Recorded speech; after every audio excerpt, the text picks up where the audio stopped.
Hello, friends and beautiful people. It is Kathryn in Kuan Yin. I'm going to share this to a couple places just because it's an important message and I want to share it with a few of you.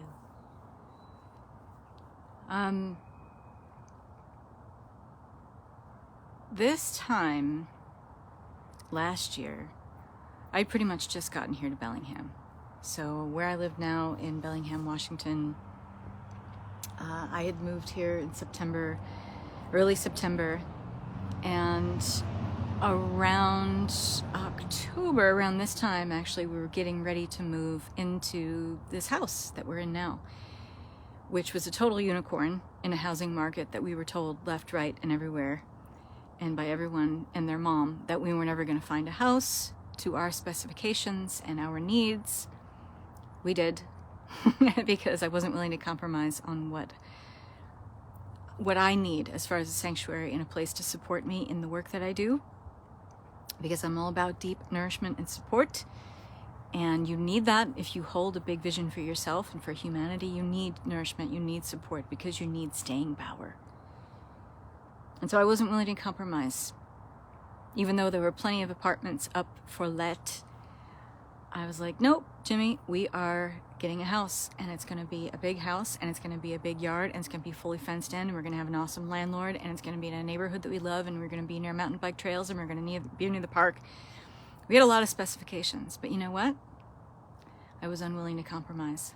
And once I got Jimmy on board with that and we held that vision together, it only compounded our manifestation, and we scored the unicorn, this great house that we live in.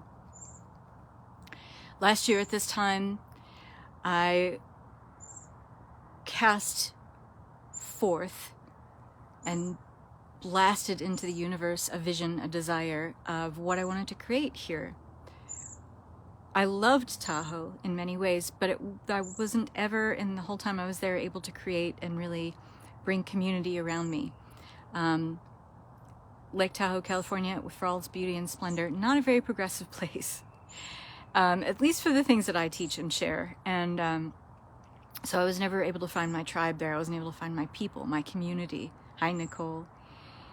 And I knew that the next place I was going to live was going to be a place where I was going to create community and have in-person experiences.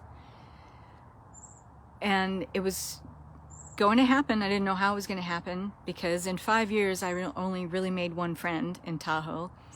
But I was like, no, next year at this time I'm going to find a woman I resonate with very strongly, and we're going to create stuff together. We're going to collaborate.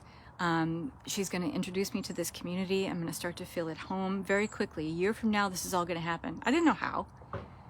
That was beside the point. I didn't know how it was going to happen. I didn't know who this person, this magical person I was going to conjure, was going to be. But again, unwilling to compromise on the vision. And having an in-person experience, I tried to do this before COVID. I tried to do it post-COVID in Tahoe. 3 times I tried to do this, and they were all kind of disastrous. They didn't work out very well at all. But I knew that an in-person experience, hosting a retreat, hosting workshops, and communicating with women and connecting with soul sisterhood, soul family, in a place of deep support for each other, I knew that was going to happen. Again, didn't know how. Wasn't sure with who. But I held very close to that vision, even though it would have seemed that I had failed before at that vision because the collaborations weren't just right. But it was like a Goldilocks scenario, because I knew what I wanted. I knew the kind of women I wanted to partner up with.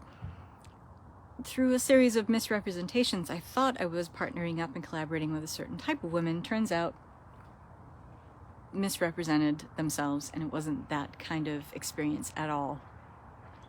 And so these collaborations fell through before. But I did not let that deter me. I did not let that bring me down and say, well, screw that. I'm not going to try that again. I know how that works out. No.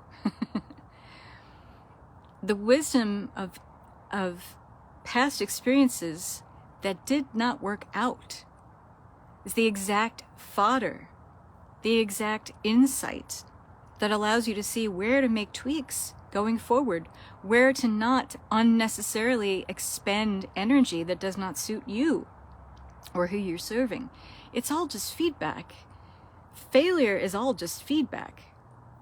And so even though I had, sour grapes before with collaborating and doing workshops and retreats, it was all feedback for me. What didn't go right? What are the red flags to look for? It allowed me to deepen into what I do really want and to tweak my vision even more. And so, not that I was completely attached to certain outcomes, but I was attached more to how I wanted to feel. Or I should say I was more connected to how I wanted to feel, how I want that connection with the woman I'm going to collaborate to feel, how I want that retreat once I build it out and I talk about it with this woman, how I want it to feel. And so today was exactly that experience. And the friend that I made here almost immediately when I moved here, and I don't even know how we really met, but again, that's how the universe works. I'm not even really sure how we got in each other's circle. But I found her on Facebook, and then we met in person and we hit it off. And so now, almost a year later, just over a year later after I got here, I moved to a whole new place in a whole new state. I'm working on collaborating and bringing my big vision to life. And this is only going to be, a small representation of what I want to build out further, because I want to offer bigger retreats. I want to offer bigger in-person experiences, building sisterhood and creating nourishment and support for sisters as we get the nourishment and support we need, so then we can step up and support each other. Because when women rise, we create amazing waves of change in the world that are very much needed, because we need that level of capacity to receive something greater on this planet that is not old paradigm, that is not part of old earth, that is not aligned with competition, with comparison, that is not aligned with this feeling of I'm going to get mine before you get yours. None of that holds up when we're talking about leadership through sisterhood. And everything I want to teach and share, I want to cultivate that. I want to foster that. I want to foster other women and cultivate other women to walk right alongside me. I don't want to establish a hierarchy. That's fucking boring. It's old earth. It's old paradigm. I want to establish a feeling where we blaze a path so wide that we all walk arm in arm as sisters with each other as we go forward and pursue leadership in our own unique and individuated way and serve in ways only we can. That's power. I want to build that. That's my big vision. And even though I'm with the next step and building out small pieces of that one by one, it's all part of the bigger vision. It all contributes. It all compounds. It's like climbing a ladder. And when I've had those moments, and I will say this, for a large part of this year, I will speak as the year is not done yet, so I have to be careful how I frame it. For about 4 months out of this year, so a quarter of this year, I was in a pretty deep, dark place of feeling extremely disappointed with myself and with the world, with my business, and it was ugly. So even with that feeling of being off path, I would say, even when you have those moments where you feel like you're pulled off path, you're not really. Because maybe that's the release that you need in order to fortify your resolve and show up in a deeper way for your vision. Because your vision doesn't exist just for you. And if you are really talking about being a leader in the New Earth paradigm, you have to understand that it is fortifying unity consciousness. So your vision is not just your own. Your vision belongs to also Nicole. Your vision belongs to everyone else in your community. Your vision belongs to the people that you serve, the people that will then go out and serve their community after working with you, after being in your orbit and getting your good stuff. It ripples out, it expands, it extrapolates. And so we should never diminish ourselves in those moments where we feel pulled off path. You're never pulled off path. It's an opportunity to reassess. It's an opportunity to get even more clarity on what you want to create.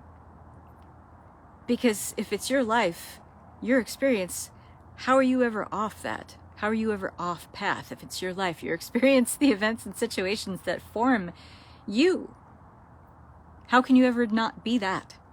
You can't. And so we play this little game with ourselves that we're being punished, or we're being singled out by the universe, or, you know, we're not really loved, we're not really supported. It's an opportunity to support yourself more. It's an opportunity to nourish yourself more. It's an opportunity to get more clarity, more focus, pay more attention to the things that make you feel off path, even though you never really are. That's where you get an opportunity.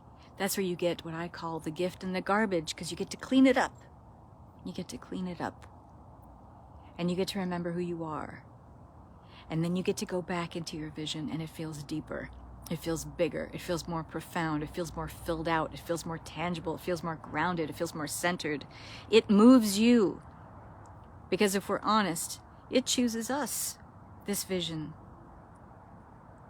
And when we feel we get pulled off path, what we're really being asked by the universe, because it's never a test, it's never a test, it's never a trial. The universe is asking you, will you choose what is choosing you? Even though it feels like there's adversity at every step, if you're challenged left, right, and center, can you still choose what is choosing you? And it's always an ask to fortify yourself, nourish yourself, support yourself, love yourself, celebrate yourself, honor yourself, value yourself more. So I hope this message finds you well. And I hope that I've inspired you. Keep going. If your vision feels so big you don't know what to do with it, understand it's not just yours.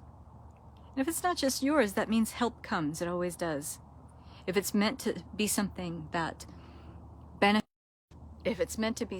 benefits the greater good of the whole, you will receive help.